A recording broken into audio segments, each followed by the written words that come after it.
Olá, meu nome é Laura Lima, eu fui participante do ciclo 2017.1 do Programa de Capacitação Acadêmica da Missão Permanente do Brasil junto às Nações Unidas. Eu já escrevi um pouco sobre a experiência no blog do Clipping, mas eu também estou fazendo um vídeo curto só para contar as coisas mais legais que aconteceram comigo e assim talvez inspirar vocês a se inscreverem. Foi uma experiência incrível, eu fiquei 3 meses em Nova York, fiquei o tempo todo por conta do estágio, só no final de semana que eu fazia alguma coisa extra. E eu tentava passar o maior tempo possível dentro da ONU, porque é lá que a mágica acontece.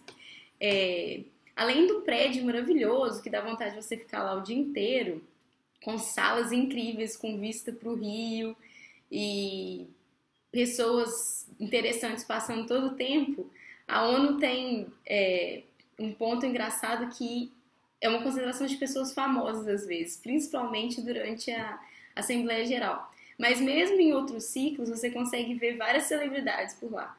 Eu não tive essa sorte, mas eu conheço amigas, por exemplo, que chegaram numa reunião sobre o meio ambiente e sentaram do lado da Gisele Bündchen, ou encontraram com Leonardo DiCaprio em algum outro evento.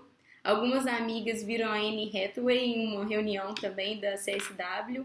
Outra acabou ajudando a entrevistar a Mônica, do Maurício de Souza, também durante a CSW.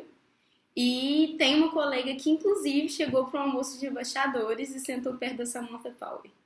Então, isso já diz um pouco de como que é o ambiente. Outra amiga também conheceu a Malala, eu achei super legal. E então é esse lugar onde tudo pode acontecer e você pode encontrar pessoas que você não espera. Uma das coisas mais legais que eu achei no estágio foi poder desmistificar o diplomata. Esse é um ponto legal também, porque a gente fica estudando, às vezes, para o concurso e não tem realmente certeza se quer essa vida, sabe? E chegando lá, eu passei muito aperto em Nova York para conseguir um lugar para morar. Não conheci ninguém na cidade, estava muito frio, tiveram 3 tempestades de neve. Então foi o momento de eu realmente me questionar se eu queria mesmo uma vida que eu teria que trocar de país várias vezes, talvez passar por situações parecidas de 2 em 2 anos. E conhecer os diplomatas também, ver como que eles lidam com a questão de casamento, de filhos, com essa questão do trabalho mesmo, o que o seu parceiro vai poder fazer quando você se mudar e tudo isso. Eu acho que são umas coisas que a gente não pensa, porque a gente só está focado no concurso, mas que em algum momento vai pesar e eu achei uma boa oportunidade para pensar sobre tudo isso. Eles também nos contavam muito sobre a experiência deles, como eles estudaram, quanto tempo demorou, eles dão dicas, te contam como foi, e aquilo pode te motivar ou te fazer perceber que aquilo não é pra você. E eu acho muito válido, porque é um concurso que demanda muito dinheiro, muito tempo, então é melhor começar a estudar de forma esclarecida. As tarefas eram muito legais, a maior parte do tempo eu acompanhava o meu diplomata nas reuniões, e ele era um diplomata muito legal, ele foi um ótimo chefe, muito agradável. Eu formei em Direito, estava acostumada com a hierarquia do judiciário, e apesar do Itamaraty ser sim, um ambiente muito hierárquico, é um ambiente com pessoas muito educadas, muito simples, e eu adorei isso. Eu acompanhava ele em várias reuniões, fazia relatórios, enviava e-mails, telegramas, e eu queria contar um pouco da tarefa mais legal que ele me pediu para fazer, que foi o seguinte: uma menininha de um colégio de Nova York, ela enviou uma carta para o embaixador Mauro Vieira, falando sobre a proteção do meio ambiente, proteção dos animais e como que a gente devia fazer alguma coisa para ajudar. Ele tinha outros compromissos, como o meu chefe era responsável pela pauta de meio ambiente, encaminharam para ele e me pediu para ajudar a responder. E eu achei super legal como ele tirou o tempo dele e delegou essa tarefa a mim pra gente responder de fato, além de uma carta de 3 páginas falando sobre o que o Brasil tinha feito para proteger os animais nos últimos anos, qual era o posicionamento do Brasil e contando sobre os ODS e tudo isso. A gente enviou material sobre o Brasil, mandamos materiais sobre os ODS também e foi muito gratificante. Eu acho que ela recebeu, eu não fiquei lá o tempo suficiente para receber uma visita ou uma resposta, porque a gente convidou ela a visitar a missão, se ela quisesse, mas foi uma coisa que me alegrou. Outro ponto que eu acho importante comentar foram os momentos que eu senti mais orgulho do Brasil, assim, de estar na ONU. Primeiramente, que você convive com diplomatas de vários países, você percebe que o Instituto Rio Branco realmente faz uma diferença. Os nossos diplomatas são muito profissionais, muito preparados, representam muito bem o Brasil e isso me dava um orgulho enorme. Outra coisa foi que uma representante do IBGE, ela conquistou a presidência da Comissão de Estatística da ONU. Era a primeira vez que uma mulher latino-americana conquistava essa posição. E o IBGE presidiu a reunião da Comissão de Estatística. E nessa mesma reunião nós conseguimos aprovar os indicadores dos ODS. E foi uma semana muito difícil. Essa aprovação teve um protagonismo enorme do Brasil nas negociações. Eu pude acompanhar de perto com o meu diplomata e conhecer de perto também as pessoas do IBGE que estavam representando. Não foi fácil e um ponto principal é que eu não sei se é a conjuntura atual que está realmente muito complicada, mas tudo é muito politizado. Coisas simples que deveriam ser só uma questão de formalidade, uma coisa burocrática, essas coisas estão todas sendo politizadas. Então, para você conseguir aprovar uma resolução que trata apenas de estatística, que seria no passado uma coisa técnica, a maioria dos países consegue criar um empecilho e politizar a questão da linguagem na resolução e por conta de uma vírgula no lugar errado, por conta de uma palavra que eles não gostaram, tudo pode ir por água abaixo. Então tem que ser muito minimalista e ter muito cuidado com cada detalhe e tentar fazer cada país se sentir contemplado. Senão uma coisa tão importante quanto os indicadores do ODS pode não passar. E eu acho que essa questão de prestar atenção na linguagem foi um aprendizado muito grande para mim. Eu nunca pensei que coisas tão simples fizessem tanta diferença e nem que a ONU fosse um lugar tão complexo que as pessoas brigam por tão pouco, entendeu? Mas no fundo isso me fez perceber que a ONU não é tão diferente quanto um congresso ou algo do tipo. A ONU não é um ente com um desejo próprio, com um pensamento próprio. Ela representa os estados que a compõem. Então, se aqueles estados não estão em harmonia ou se eles estão brigando, aquilo vai repercutir de alguma forma. E às vezes, se a ONU não toma uma decisão ou se alguma coisa fica parada e a gente fica frustrado daquilo não acontecer, é por isso. É porque os estados que a compõem não estão entrando em acordo. Outro aprendizado foi sobre os ODS, a Agenda 2030. Eu não tinha tanto conhecimento sobre essa agenda quando eu cheguei lá. E foi um novo mundo que se abriu para mim e me deu assim, um sentido de propósito e se tornou uma bandeira minha. E foi muito bom ver também, novamente, o protagonismo do Brasil e como a gente é importante para essa agenda por ter participado e hospedado a Rio+20 e outras conferências que abriram um caminho mesmo para essa agenda. E também entender melhor sobre o financiamento para o desenvolvimento e como que o Banco Mundial tem mudado a sua forma de atuação para conseguir atingir os objetivos. Foram as duas áreas que eu me concentrei mais durante esse tempo e foi muito bom.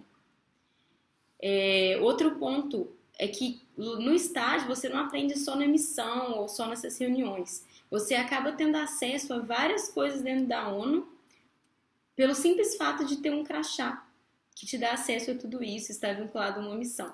Por exemplo, a biblioteca lá da sede das Nações Unidas, você pode participar de vários treinamentos. Eu participei, por exemplo, de um curso de introdução aos documentos da ONU e pesquisa jurídica. A biblioteca tem acesso a milhares de periódicos internacionais muito bons, que muitas universidades brasileiras não têm acesso. Então, por exemplo, quem estiver fazendo mestrado, o doutorado e tiver que ter acesso a alguns periódicos, esse estágio pode ser um bom investimento também, porque nas suas horas vagas e no final de semana você pode conseguir aproveitar esses recursos para escrever sua tese e tudo mais. e também dão certificados para você melhorar seu currículo nesse tempo. E nas últimas semanas a gente também recebeu o treinamento de staff da ONU sobre o IPP e as missões de campo da ONU, como que funcionava esse cadastro reserva que eles fazem e tudo mais. E me ajudou muito a preparar para outros processos seletivos, inclusive. O treinamento foi tão bom que eu consegui me orientar depois para passar em entrevistas de trainee, por exemplo. Outra coisa também, várias coisas que acontecem no mundo, quando você está na ONU, você percebe os bastidores, isso é muito legal. Por exemplo, quando o Conselho de Segurança estava chamando aquelas reuniões de emergência para discutir a situação na Síria, era todo um burburinho na missão, um burburinho na ONU, e eu não acompanhava a pauta de Conselho de Segurança, mas tentava assistir as reuniões que eu conseguia. E eu acho que o momento mais emblemático foi quando a Bolívia chamou uma reunião de emergência sobre o ataque dos Estados Unidos contra a Síria, quando teve aquele suposto ataque com armas químicas.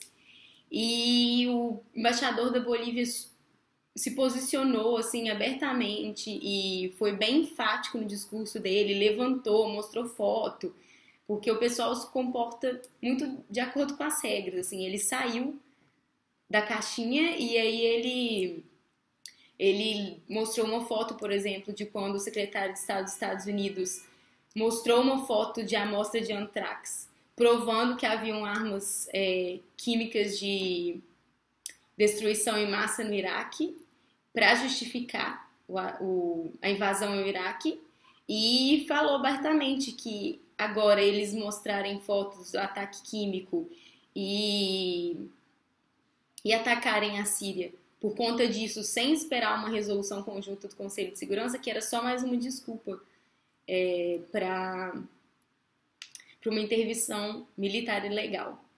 E com isso me trouxe outro aprendizado também, porque nesse dia eu admirei muito o embaixador da Bolívia, fiquei super impressionada e depois, posteriormente, fui numa reunião sobre o meio ambiente que os representantes da Bolívia trouxeram toda essa questão da Pachamama e da proteção e do reconhecimento da mãe natureza como ente subjetivo e tudo isso. E eu fiquei super admirando e meses depois assisti um documentário super triste sobre uma repressão do governo contra uma manifestação de pessoas com deficiência física requerendo pensão e fiquei chocada. Então, isso me lembrou que não existe o vilão, não existe o bonzinho dentro da ONU, não existe um país perfeito. Mesmo um país que vai ter coragem no Conselho de Segurança, falar algumas verdades e que, no geral, tem posicionamentos muito avançados, assim, muito na questão humana e empática das coisas, eles também cometem vários erros contra a própria população. E a gente tem sempre que manter uma postura aberta para entender que ninguém é perfeito e que, portanto, a ONU não é perfeita. Sobre os melhores eventos que eu vivenciei nesses 3 meses, eu menciono um evento na The New School, que é uma universidade que fica lá por perto, e direto tem alguns eventos abertos ao público, e a gente foi num evento do Celso Amorim, onde ele apresentou o livro dele em inglês e fez sessão de autógrafos, foi super simpático com todos os estagiários, super agradável, e foi um evento super legal. Nós também fomos na exibição de um documentário sobre a crise de refugiados da Síria chegando na Grécia, e com um salva-vidas grego que chegou a concorrer ao Oscar. E o salva-vidas os diretores foram, depois teve um coffee break e tudo isso, foi super legal. E um documentário também sobre músicos do Mali. E no meio do documentário a gente foi surpreendido com os músicos lá, fizeram um show só pra gente e também teve coffee break, foi super legal. E nos termos assim, dos eventos oficiais da ONU, os mais legais foram a CSW e também sobre os povos indígenas, que você via pessoas de várias tribos, de vários países, e a maioria delas iam vestidas com trajes tradicionais. Então, a diversidade e a beleza da ONU naquela semana foi, foi incrível, e eu acho que é isso. Um abraço. Tchau!